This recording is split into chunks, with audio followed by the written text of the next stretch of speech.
For a better understanding of the latest developments involving Iran, the Strait of Hormuz, US pressure, and the human rights situation, we are now joined from Isfahan by geopolitical analyst Ali K Elyader. Thank you so much, Ali. Welcome to AsiaOne News once again. So Qatar is proposing a phased framework for the Strait of Hormuz. So the plan involves a joint Iranian-Omani shipping corridor. Could this help, do you think, restore freedom of navigation?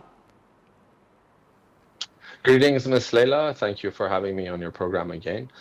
Obviously, Iran's policies with regards to the region have not changed. Perhaps regional players were not conducting proper neighborly conduct in the past, but now these efforts by Qatar and Oman are positive. Iran has a policy centered around neighborly pacts, treaties, and obviously Oman and Iran have the legal jurisdiction over the Strait of Hormuz and its waterways. And Qatar also uses the Strait of Hormuz. We have seen the huge impact on the Qatari exports of LNG and LPG, Qatari natural gas. 96% of their exports have been depleted. But if the Qataris and GCC countries are not coerced or pressured by the Americans, and they understand that they're real friends and they're in the region that have been with next to them for hundreds of years and will continue to be with them, is a better friendly approach.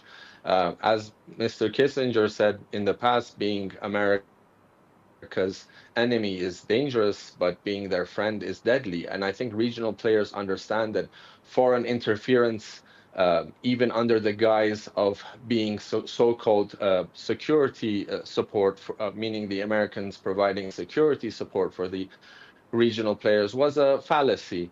And obviously pursuing regional pacts and obviously this Strait of Hormuz passage is a positive sign. It can restore the waterways perhaps closer to the pre-war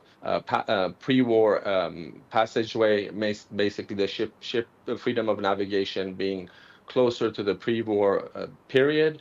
But as long as there's no intervention or mischief by the Israelis and the Americans, I think this is something that is for a period after the conflict and after these so-called sanction threats. So, but it's a positive step for the future.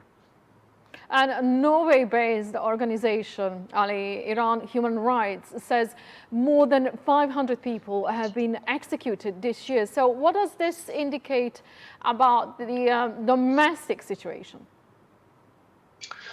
I think Western governments, Western media outlets, what they say about so-called Iranian human rights numbers, execution numbers from their judiciary system have to be taken with more than a grain of salt. We have to be skeptical of certain statements, and these are not verified internally by Iran. Iran has probably not accepted these numbers. We saw the massive appreciation and the massive lies around the casualties of the January protests, where the real numbers were close to 3,000, and a lot of them were internal security personnel, a lot of them were innocent protesters rather than rioters that were just looking for a better economic situation without carrying guns and so on, whereas the executions also, or the so-called executions by Norway, do not have to also pertain to the January riots. Maybe they are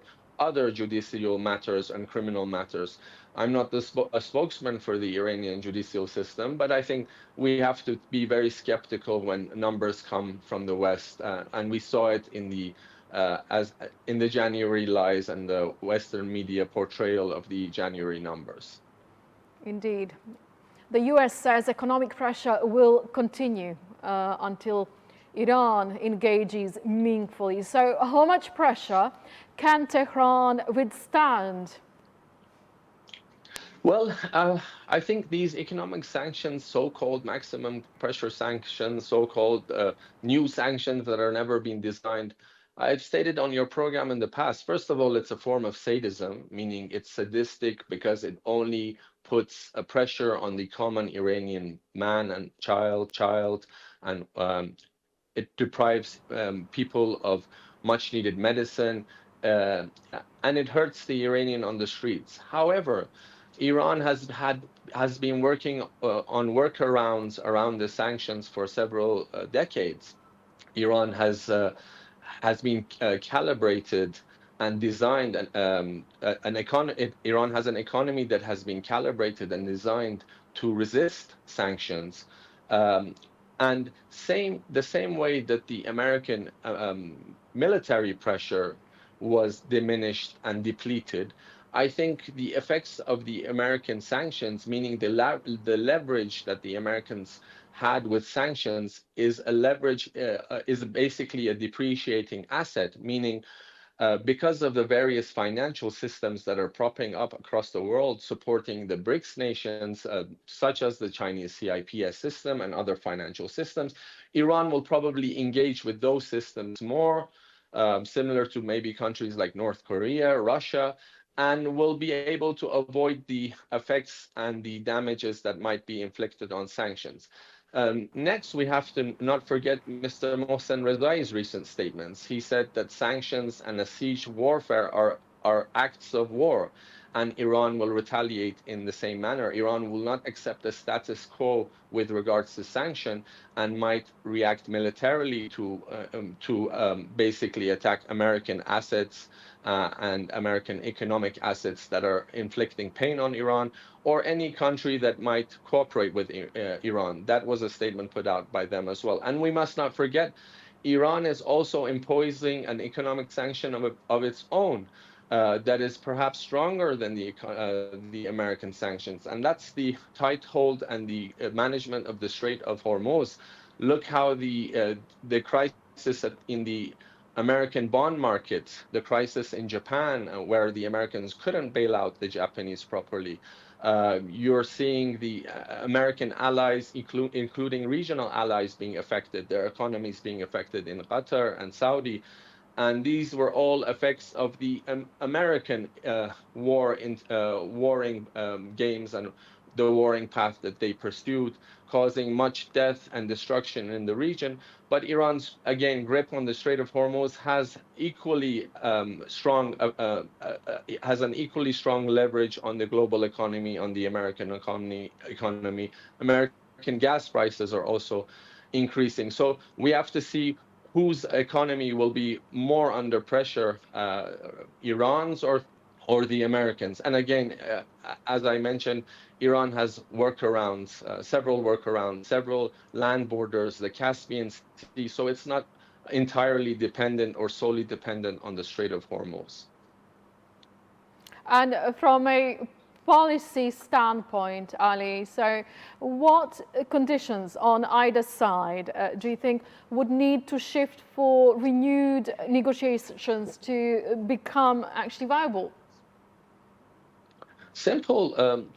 I think these lying rhetorics, these bluff games, this bravada of threatening the other party is not going to work, as the Americans are pursuing this manipulation game, this threatening rhetoric. That probably needs to stop. And honoring one signature.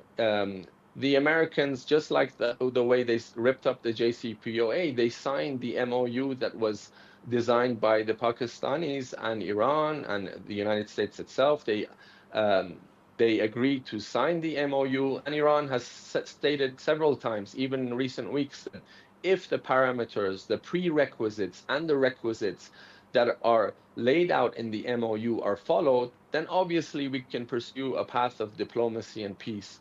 If we divert away or drift away from the MOU, then obviously this is a cause for concern, and we might see more instability, more kinetic action, and more harm and damage, including economic harm and damage for the whole world.